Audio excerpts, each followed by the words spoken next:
I can't take full credit for this story. It was relayed to me by my grandmother on my dad's side. Now, this was at an early age, and suffice to say, it had quite an effect on me. For years, I was more afraid of fire than you'd normally expect. To this day, I won't go near a furnace. Have you ever seen one of those creepy Eastern European grandmas in a movie or on television? The over-the-top character with a thick accent and a strange demeanor? Played for laughs or horror? Yeah. My grandma was the living, breathing embodiment of that treasured cliche. She was the type to give you stale candies and icebox flavored cakes while my parents were around. Then, when I was left alone in her care, the necessities came to a sudden halt. Her old cottage was more of an ancient relic than she was, and if it weren't for the constant fear of getting on her bad side, the house would have scared me more than anything. It sighed and whined when the winds kicked up, and the pipes occasionally banged like frantic Morse code, and a horrible rotten egg smell always came up through the heating vents, when the heat was working at all, that is. When I was little and knew nothing of the world, I was, quote-unquote, you little stupid ass. After a bit of schooling and life lessons learned, I was, you little wise ass. I suppose it was at that age when you feel like you're starting to figure the world out. And that was when Grandma decided to prove that was not true. Come on, sit here. Grandma snapped, lightly kicking an old ottoman toward me. I'd been telling her about what I learned in science class that day. Something about germs or viruses and how they'd someday become immune to antibiotics. I'm pretty sure I was rambling, at least in her estimation. I sat where I was told. Disobeying Grandma, especially out of sight of my parents, was not a good idea. Let me tell you something about science, child. It is a bunch of men dressing in funny coats, looking very close at very small things. So close, they look, and they think that is all there is. Just tiny specks. Grandma adjusted her shawl and pointed a crooked, yellow-nailed finger in my face. Not everything that exists is made from their tiny dust. Later on in life, I learned through other family members that Grandma took a dim view towards science in general. It related to the Nazis, their experiments. But try as I might, no one seemed to have the full story. If I had known the question, I could have asked her directly when she was still around. Let me tell you a story, Grandma said, leaning back once again as if she were about to nod off. And I swear to you that it is true. Then you will see what you think of your classes and your textbooks and the scientists. As she spoke, my mind was on other things. Kid stuff. I wanted to go outside and play or just watch cartoons. I'd want another lecture from the old woman, and I was sure this would be no different than her other boring stories about respecting elders and being happy to have a pot to piss in. Or rather, a pot for the piss, as she had put it. Once she got into it, however, the tale had my full attention. As she told it, her father, or my great-grandfather, was a gambler and a drunk. Her words, not mine. And he'd become notorious throughout their small town in the little old world. That was part of the reason he moved to here when she was a little girl. She didn't really know much about her dad, other than the cruel rumors and taunting that followed her wherever she'd go. He was apparently the sort of fellow who spent little time at home with the family during the day and would stumble home half dead after midnight. Grandma spoke of one night in particular when her father came home, even later than usual. There was a scuffle outside, which drew Grandma and Great-Grandma to their beds. There came a loud groan from the back stairs. Looking out a window, the two women saw Great-Granddad struggling with a stagger. Now there was a stranger with him, and the stranger wore black, tattered clothing, splattered with crimson. His skin seemed dark as night. The stranger seemed to be trying to break into the house, and whatever he was doing, whether being protective or he was just drunk enough to want to fight. Great-Granddad grappled with the stranger and eventually got the better of him. A few sharp blows with the stone, and the stranger was no longer a threat. The family buried the body and never spoke of it again, save for the fleeting moment years later when Great-Grandma told their daughter it had been Satan himself come to ravage them. This is around the point where I actually started listening, by the way. Other than that brief bout of heroism, the only thing the old man did for his wife and child would be an occasional trip to the cellar in order to stoke the furnace. Even then, it was probably more for his own comfort than theirs. It was in that cellar that Great-Granddad finally saw his luck turn around. "Ah, my friend," called a voice in the dim light of the furnace. "It has taken me a long time to find you." The man slowly approached the source of friendly words, the furnace. "Please, I ask you to open this door that we might have words," chuckled the voice. He swung the furnace door open quickly, retracting his hand from the heat and whatever strange spirit might be within. "I want no trouble," the man warned. "My family sleeps, and so shall I if I allow... My family sleeps, and so shall I if you allow me to depart." "How can you say such a thing?" The voice came again, almost tauntingly pleasant. "I am a gracious guest in your home. I can do you no harm." Great-Granddad looked into the heat of the furnace, through the flames, and fixed his gaze on a pair of dark eyes just beyond. Soon, the eyes came forward, and a face was revealed. It was a black dog. Black as the coal it resided in. The large, wild look of the beast made it impossible to tell what breed it could have been, if it were any specific breed at all. "A dog?" the man shouted before covering his mouth in horror. A dog in the furnace. A dog in the furnace," he repeated quietly many times to himself. "The best friend to a man," the dog nodded. "Devil! Demon! Hell's child! I bid you leave in the name of our Lord God." And the dog laughed, though it came across as more of a choking bark. "My friend, please. I am not this devil of which you speak. I am just a messenger. Come with good news. You are chosen for a great reward." "A reward? From the likes of you?" "Please." "What is wrong with me? I would be interested to know." "You are an unkind thing. You are unnatural, an abomination." "In this we are truly brothers, are we not?"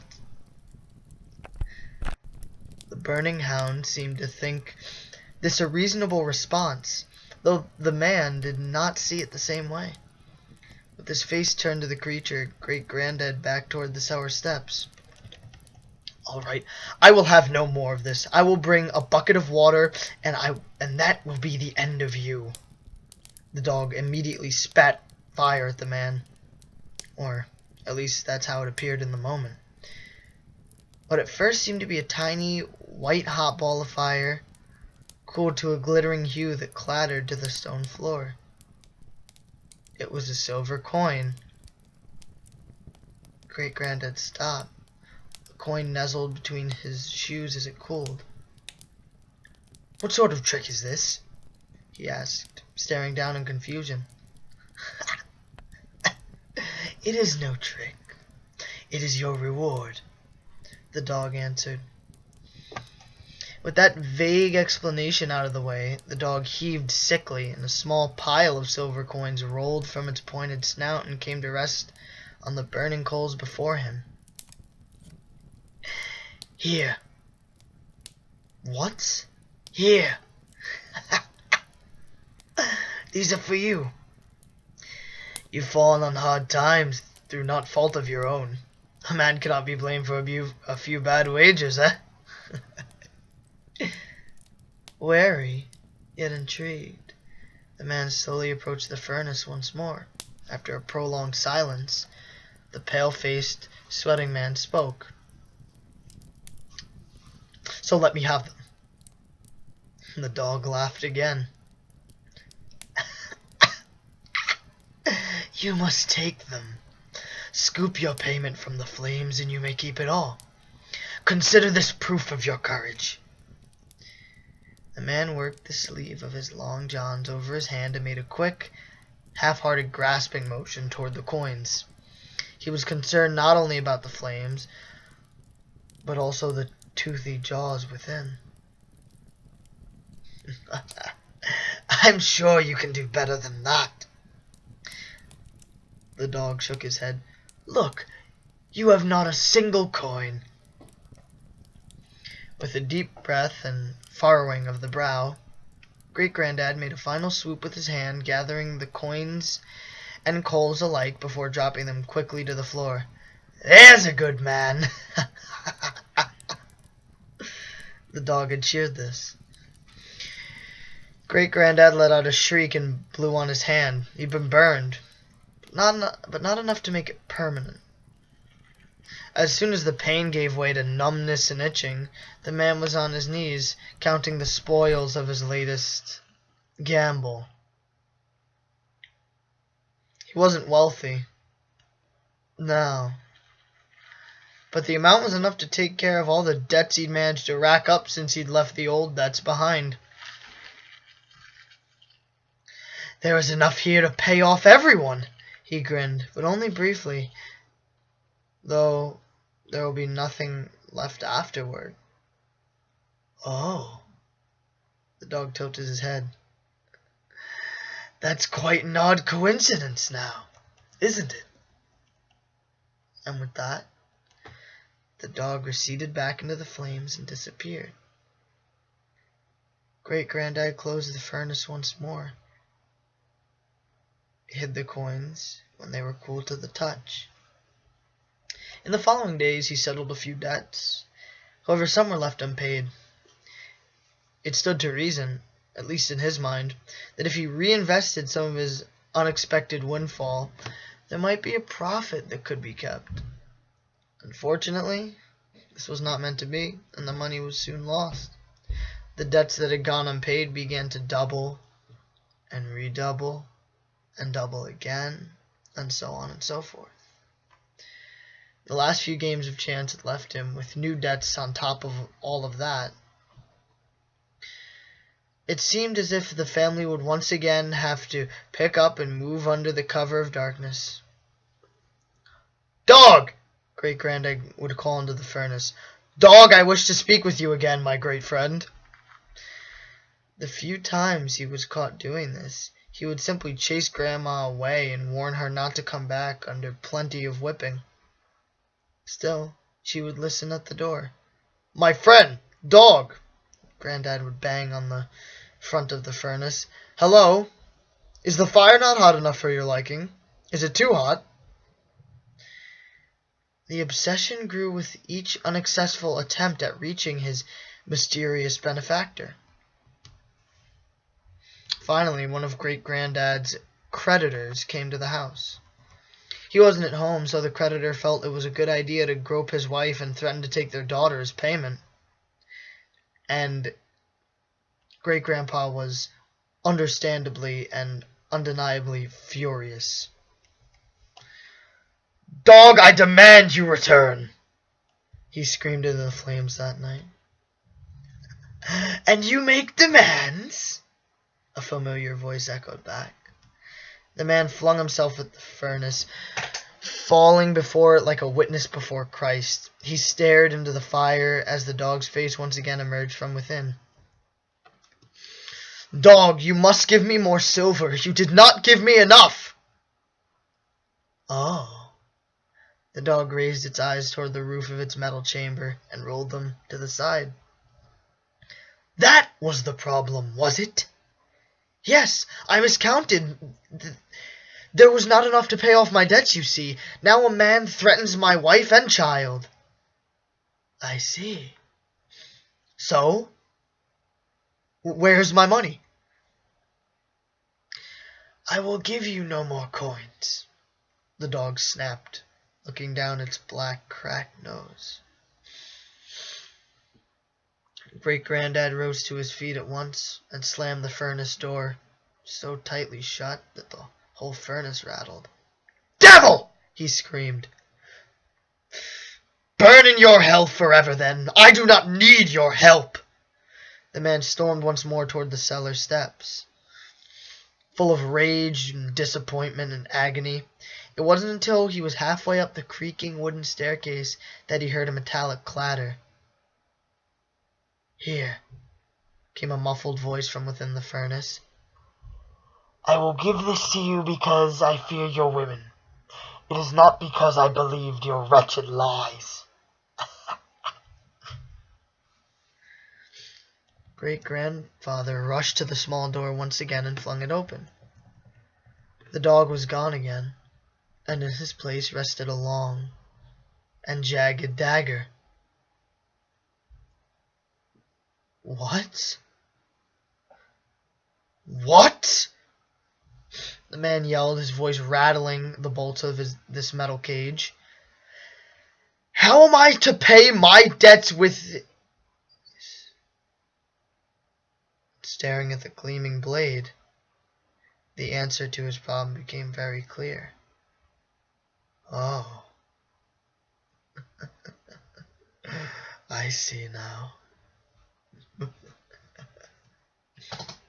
With bare hands, Great-Grandfather dug the dagger out of the fire and once again dropped his reward to the floor where it might cool.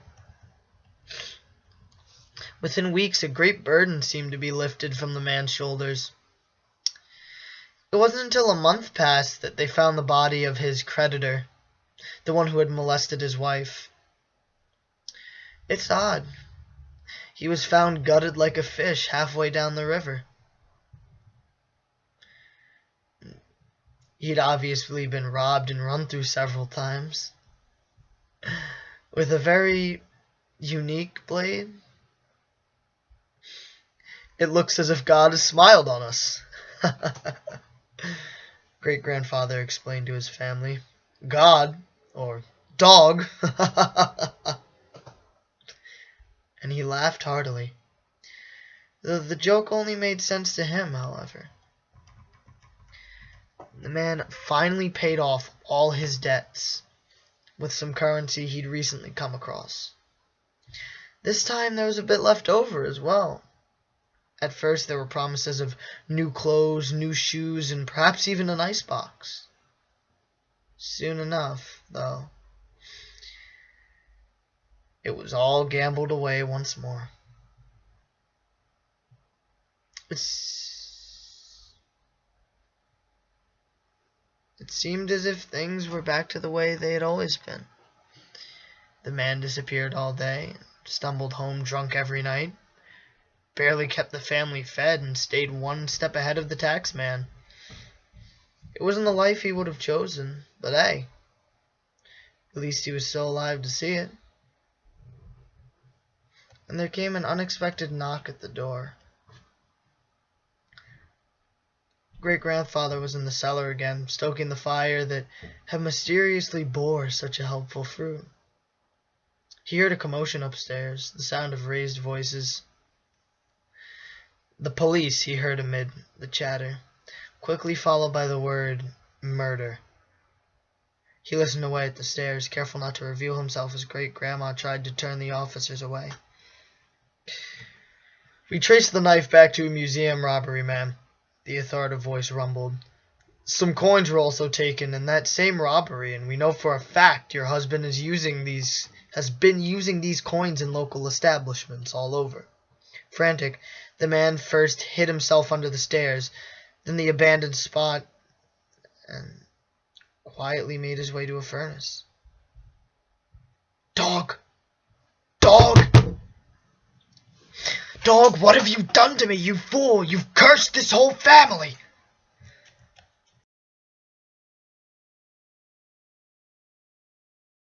Have I? It queried. Now that's a shame. It wasn't my intention at all. Damn you! Help me get out of this! Give me money to bribe them, or a weapon to kill them. Give me something, anything! I have nothing more to give you. I'm afraid it's gone too far by this point.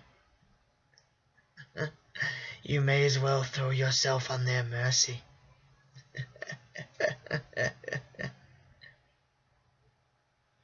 No! Great-granddad struck the searing furnace with his fist. This is all your fault, and now you will make amends. Oh. Disc, disc, disc. The dog lowered its head sadly. I suppose you're right, after all. Had I known I would cause such trouble, I never would have found you. Perhaps I can change that. Yes, yes, you must do something, the man pleaded, his anger replaced by terror. You are capable of great things, and I know it. You can make it so none of this ever happened, can't you? Sir, you mean... Yes, yes, I want to undo it. I want to go back and do things differently. I want to go back! The furnace door creaked open slowly, of its own volitation. Inside, the dog could not be seen. Come. What?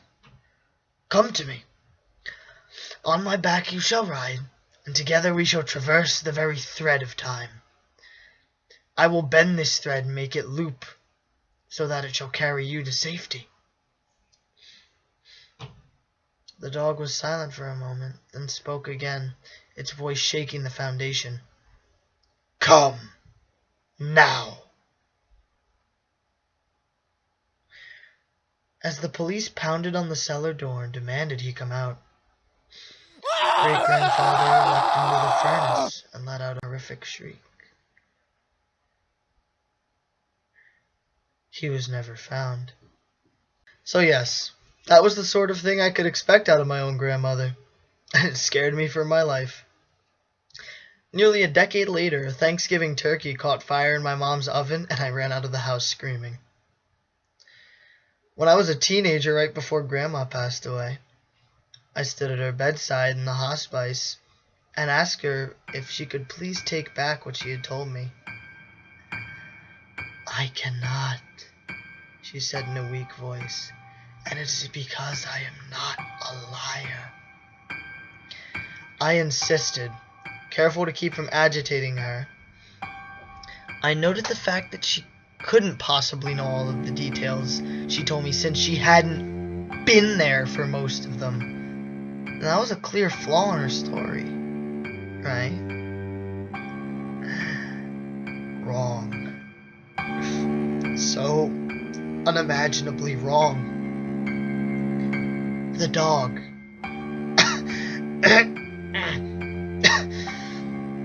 She cleared her throat, nearly choking.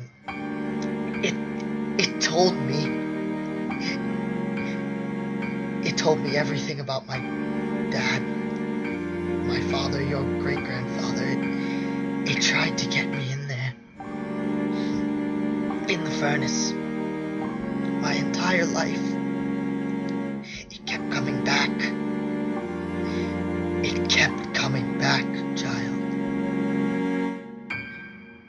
And not long after that, she was gone. I was in the room when the nurses came rushing in. Grandma was choking loud enough to wake up the entire complex. They fussed over her and rushed around, putting on quite a good show. But I think everyone knew what was coming. And I was there when my mother and the first of my family paid their respects, right after she died. And I was there when the last person aside from myself left. I was there when it was just me, our cold and unmoving form, and the heart monitor flatlining. I was the last one out of the room of my family.